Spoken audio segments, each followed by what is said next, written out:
Hello. Thank you all for coming back from lunch. I know I've lost a few people, but it's all good to see you all back again. So I'm going to do a session on action mapping, and we'll get into that in a moment, but I've got a couple of bits of admin to kind of follow up with what Martin was saying. So you will see that we have this banner at the back of the room. So if you want to know anything about what we do as an organisation, Little Man Projects, there's Jen modelling it. There's a QR code at the bottom which you can scan, and it'll take you to a show reel of some examples of the things that we've done for charities, and a little bit of information. And then if you want to get in touch, it's just a nice, easy way to do that. So you can also speak to Jen, wave, or Rosie, wave, or me. Don't speak to T, he'll run.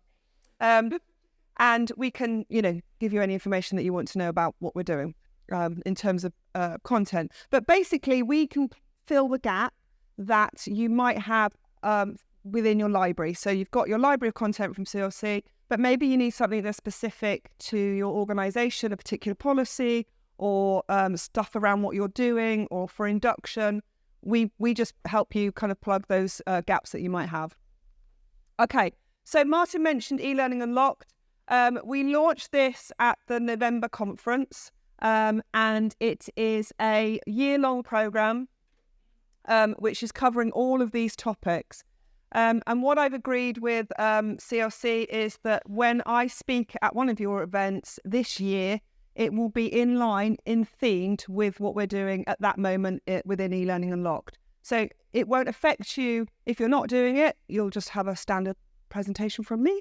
But for those of you who are doing it, then obviously it's in theme with what we're doing. Can I get the people who are doing eLearning Unlocked to give us a wave? So we've got about 57 people signed up, and I think we've probably got about 13 in the room here today. So we are currently in Unit 1. We've been looking at stuff around learner personas, learners, who they are, what they need, and the kind of design theories. And so that's where this fits in. So who has heard of action mapping? Who has used action mapping? Okay, you're going to have to put higher. Can't, 2? I see the hesitation at the back. I feel you. Okay, that's fine. That's what you're going to learn today. So this is Kathy Moore, who invented action mapping. She literally wrote the book. I have a copy at the front if you want to have a look. We're going to produce a kind of a one-sheet overview of action mapping for the digital goodie bag. So for those of you who like what you see, enjoyed it, there'll be more information in the goodie bag around what we've done. We're also helping to get the results from the activities that you're all going to do. So after lunch, you've got some busy time. And we'd like to gather that all in. And then we'll also put that in the digital goodie bag so that hopefully if you're doing any of the topics that I'm going to get you to work on, you've already got a head start. So this is Kathy's version of action mapping, the diagram. We've got our own that we're going to talk you through. So the principle of action mapping, and I must say you can do this with both e-learning, which is how we tend to use it, but it will work for classroom training, live online. The kind of process works for a number of different learning settings. So the number one thing for action mapping is that everything you produced must be based on an actionable goal. So not a learning objective. This is an actionable goal, something that you can prove that people can do as a result of completing your e-learning. And I'm going to use that term because that's mostly what I'm going to talk about, but learning. So that's at the heart of it. And I'm going to show you some examples and you're going to have a go at it. So yeah, stay with me. So the measurable goal at the core of what you're doing. So not a topic. I need some data protection training. I could put anything in a data protection training and it won't solve the problem that you have around data protection. So what our focus will be is what's our actionable, what's something that we can measure at the end to say, actually, do you know what? We solved that business problem. Okay, so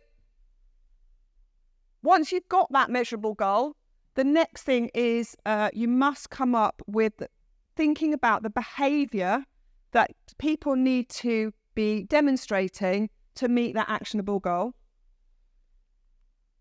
Then you have to design realistic activities that allow them to do that. So things that they can do to change their behaviour to meet the goal. And then the last thing, and this is probably my favourite bit of this, that's when you think about the content. So some people call it reverse instructional design, because a lot of the time we start with our content and then we make it whizzy. This process throws that out the window, because what it's saying is, I'm not going to cover everything that there is to know about data protection, because that's not going to change behaviour. So what we focus on is what behaviour do we want to change, and then we only give them content that supports that. And that means in a data protection setting, I shouldn't say this actually, because one of you've got data protection on your table. But that means we don't need to talk about the law and the change to GDPR. That doesn't change behaviour. So you need to be thinking about your measurable goal, the change you need to see, and then you work outwards.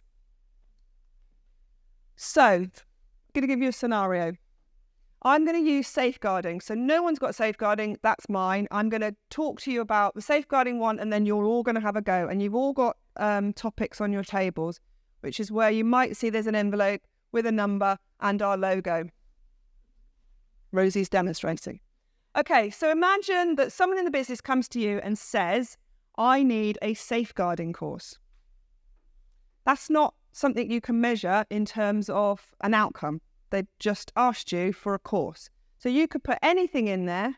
You would tick your box of success. I have given you said course. Thank you very much. But has anything changed within the business? Possibly, possibly not. So I'm being very polite to my subject expert, and I'm going to say, okay, no problem at all. Totally understand. But why do you need that? And they say, because we need to be compliant. You're all nodding. I get this all the time. We just need it because we need to be compliant. We need to tick the box. We need to be compliant. Okay. So stay calm and continue to be nice. You say, I understand your need for compliance, but what is the problem that you're facing? What means you're not being compliant? And in this scenario, the answer is, we don't really know, because no one ever reports anything. So now you've instantly got a completely different course, because now you know we're going to focus on reporting, because we can then solve the problem of compliance by actually knowing what the problem is. So let's ask check one. Let's make sure people report. How do we do that? And that's where action mapping can come in. So I'm going to suggest, for the basis of this presentation, that I'm going to say that we're going to increase reporting on safeguarding by 30%. It probably could be 50%. I've had people come to me and say, we only get 2 reports. So 30% is quite an achievable goal in that respect. But whatever you think you can do, it might be 1%. Whatever you believe is something that you can achieve for the business, then, for the organisation, I say business because we're talking about changing behaviour in terms of function. So yeah, we might say in this one 30%. So that's our measurable goal. And then all of our action mapping process is going to be centred around achieving that particular goal, not the goal of creating a safeguarding course. Okay, so you might say, okay, great, right, we're ready to design now, Gill. I'm going to say stop, because the thing I want you to do is go and talk to your learners first. Why are they not reporting?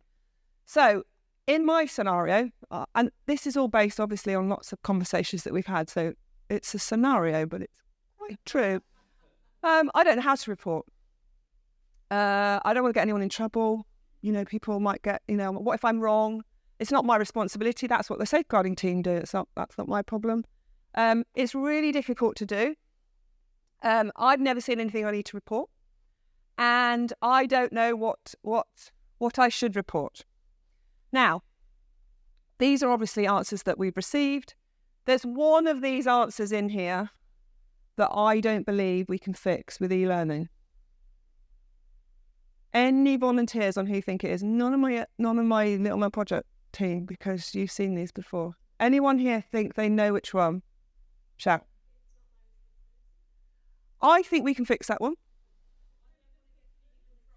I think we can fix that one. I think we can fix that one. It's too difficult. I believe that's not an e-learning a fixable thing. That's the process that's at fault there. And action mapping has got a process for you to go through to check those sorts of things. And we'll cover that in a moment.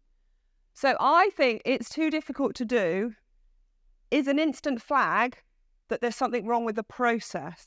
Or at least maybe they don't understand it, so then we can fix that bit.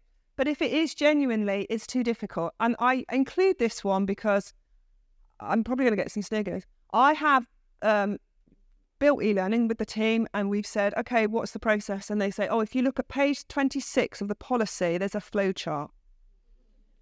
I'm a hard no when there's a flow chart. If there's a flow chart on how to report, people don't report. Okay, it's too difficult. They're not going to go in and get they've just seen a safeguarding incident and they've got to run and get the policy and work out, is it Tuesday? That's Bob. If it's Wednesday after 3 o'clock, it's Sarah. It's not going to happen. So quite often when it comes to this sort of thing, data protection, safeguarding, compliance-y type things, one of our conversations is often, can you do something about the reporting process? Because I want to, in the e-learning, I just want to repeat the same email address or the same phone number all the time throughout. Let's get it in their brain, whatever it is. So that one, I'm going to say we won't, but the rest, I believe we can do. So I would like you to grab your envelopes so you can feel that the Oscar vibe is in the room. Who's got what? And I would like you to open that up, and I'm going to give you 5 minutes. Now, there's going to be a lot of pressure on this one because I only have an hour, and we've got 3 of these to get through. So they're inside your envelope. I'm going to open one of the demos. You will see that you'll have a coloured card. What? Louder.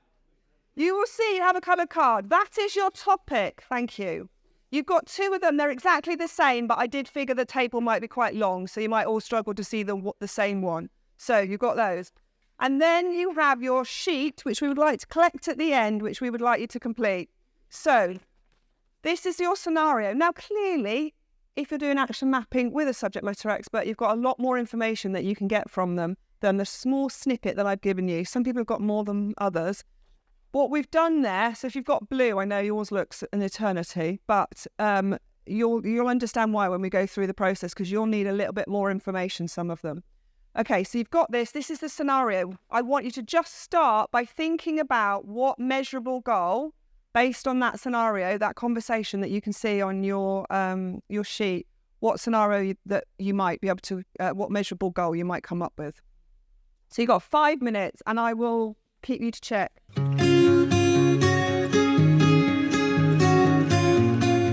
5 minutes later. Okay, so has everyone got a measurable goal? Yes.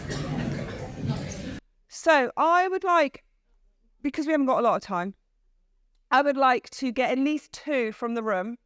So the plan is that whoever you are, you need to tell me what your topic is. I'll jump to the background that you had so that you don't have to read that out. They will see. You can just tell us your measurable goal. Who is willing to go first? Let's start at the back. Come on, people at the back.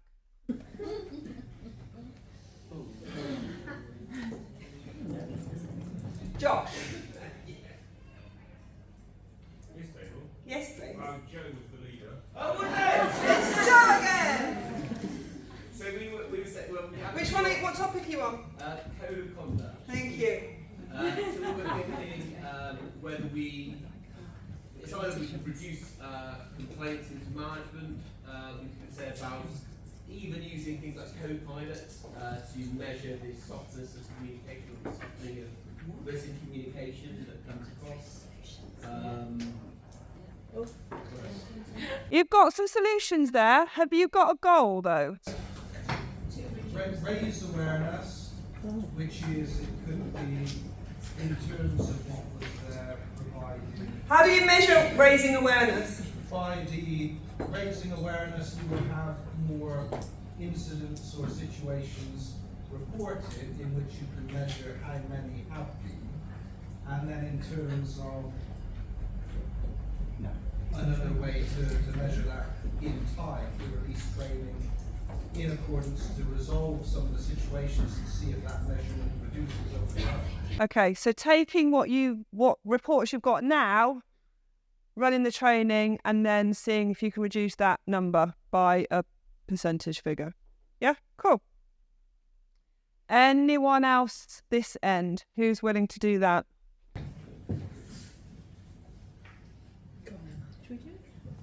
Oh, Yeah, I can volunteer. thank you. What are you doing? Volunteer induction. Oh, another long one. So we were just sort of like, we read through it and we were just trying to think about what were the kind of the measurable things, the tangible, measurable things. So there was a piece around kind of the longevity in terms of the induction, and then there was also around the dropout rate. So we were kind of looking at measurable goals around retention beyond the 3-month period, Yep. and also reduction in attrition Yeah, of those that are dropping out. yeah. But Okay. I don't know, and we were sort of like said, oh, if it's 30% now, see if we can get it down to 10%. Yeah. Cool. Nice. Thank you. Before I move on, is there anyone who really wants to share now that you've seen how good the others are? What colour have you got? Data protection. Data protection. Your Barbie's team.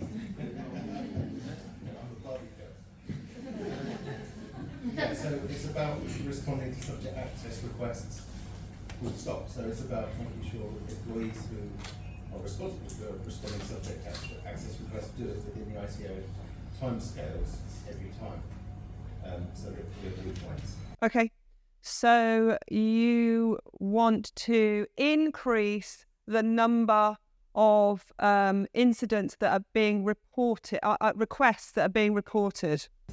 We want to know that all of the requests that should be reported are reported. Yeah. So it might be that we only have one a year and that one was not being recognised. Yeah. So it might not be a number thing, it might just be making sure we're adhering to what should be happening anyway. Yeah.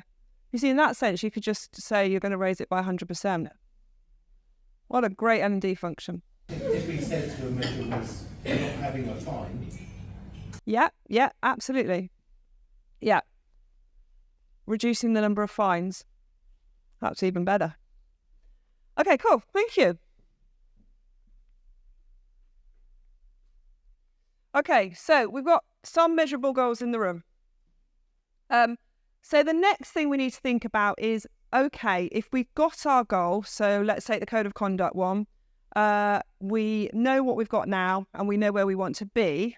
What behaviour do we need to promote? What behaviour do people need to be doing to reach that goal?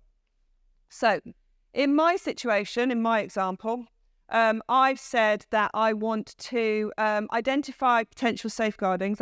I want people to be able to identify, and I want them to report it in the correct way. So that's the behaviour that I'd like to see from people to achieve my goal. Quite simple, basic things here. So I mentioned earlier that Kathy's process also takes into account the concept that training isn't always the right answer. We all know that. And she breaks it down into these 4 particular areas. So I'll give you a link to this on the website as well. It's a really good resource. It's really funny. We have it as a A3 poster on the wall, and all people that come to the office always think that it's a joke, that we don't really want people not to do training. But it's because we actually genuinely believe that the outcome isn't always training. And sometimes we have to have that conversation with people when they come and ask for e-learning. I can say, I can produce you some e-learning, but it's not going to solve the problem that you've got. There's another route for that. So she classes it into motivation, skills, knowledge, and environment. So problems that you're having may be around the culture, or it may be a physical situation that's happening. So in a safeguarding situation, it may well be that people don't care. So that is much more of an environmental issue than a training issue, although I believe we can help to make people care. You might have, or motivation. So you've got to identify where the issue is, and then you just follow through her route to work out what the issue is. So for us, I believe that I could deal with all of those safeguarding issues, the issues with safeguarding that people were reporting, but not the one about the process being too difficult, because actually let's just make the process easier. And whoever's got software training, is that at the back? Have you got software training at the back? Who's got software training?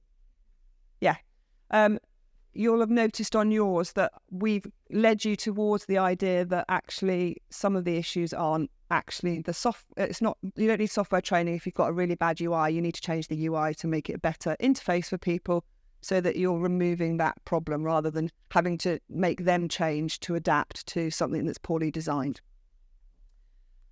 Okay, so now you've got 8 minutes. And what I'd like you to do is to move down and think about, based on your goal, what you're going to get, what behaviours you think need to change to achieve the goal that you specified to us. Go.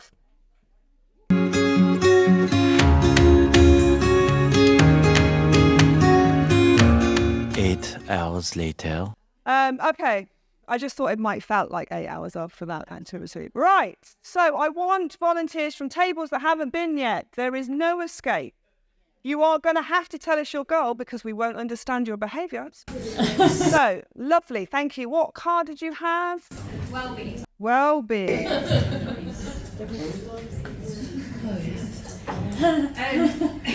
Sorry.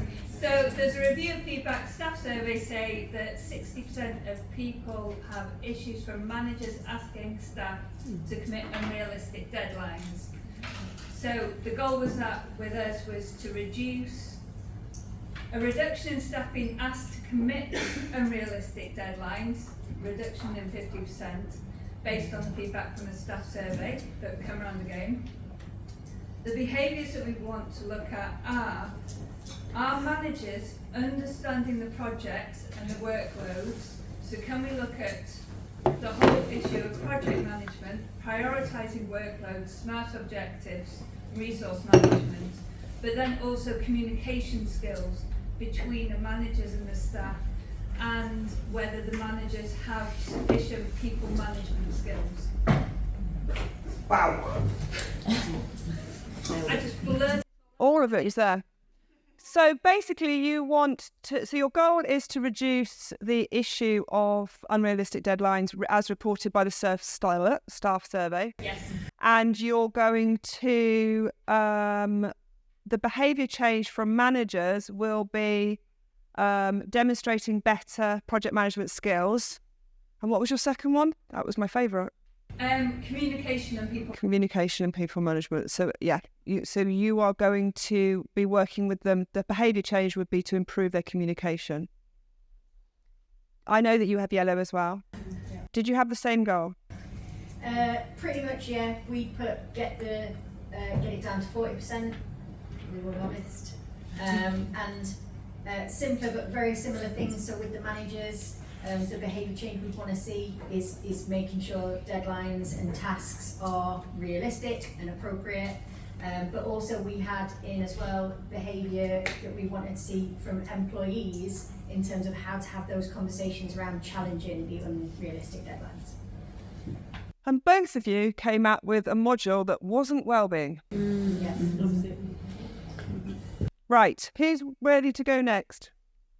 I need one more, come on. Who's not been? Or what topic have we not done? We've done fire safety. Who's green? That's us. Okay. So we've got a measurable goal of getting everyone safely evacuated within the required time frame, whatever that is. Whatever it is in the policy. And the behaviors that we'll try and encourage is making sure that everyone is familiar with the evacuation plan. Yep. So identifying fire wardens, knowing the safest routes. When you hear the fire alarm, just stop and leave. Ensure that you sign in. Consequences and impact of delayed evacuation. Knowing where to go, what to do when you get there. So it's just generic. Yeah. Just knowing what to do basically when you hear the fire alarm. So you can't evacuate quickly unless you know how to do that. So the focus will be on that evacuation piece. Not what is a fire, how do I put a fire out? That's not that that's wrong in a fire safety course, but by having that goal, we're focusing much more on what we want out of this. And for this particular instance, you've agreed with that subject matter expert. They weren't here, so you agreed for them that you're going to focus on that evacuation piece rather than that holistic fire is this, fire does that, and that's what's going to get you the kind of outcome that you need. Okay. So we've got our measurable goal. We've thought about the behaviours that we want to see changing. Now we've got to work out how our learners are going to practice those behaviours in a piece of e-learning. So I have come up with things like the learner will be given scenarios and they'll be asked to pick which of those are safeguarding issues. That they're going to have to identify whose responsibility. Top tip, everybody's. That's a quick piece we can do. We just ram that one home. Everybody. Not a name, not a person, not a team. Everybody. And then the last one is they will practice reporting. So I have to report what's the process. And hopefully you've told them plenty of times, you do this, you phone this number, or you email this address. And which of those, by the way, will depend on what type of organisation you are. So we've done safeguarding for charities like Cats Protection, where they're not obvious having connections with people in protected areas in terms of young people or people with particular needs, adults. So for them, it's an email because it's not an urgent case. Now, obviously, there is a fallback of if you think it's urgent, then you call the police, 999. But for them, it was an email. For others, if the children's charity, then obviously it's a phone number. So what you're doing then is telling them what the solution is, but then getting them to practice that straight away. So I've identified something during a scenario, what's the thing I should do? And hopefully it's really obvious because you've told them multiple times already in the e-learning, what they should be doing. So 8 minutes again. I would like you to think about the activities that your e-learning is going to have to do in terms of practicing those behaviours. So what are learners going to have to do to make sure that they can actively practice doing those things and embed that knowledge for them?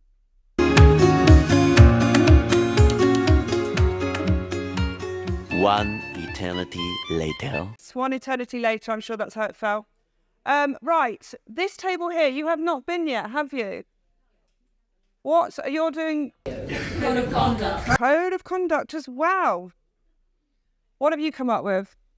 Okay, so our goal was reducing the number of complaints about written communications.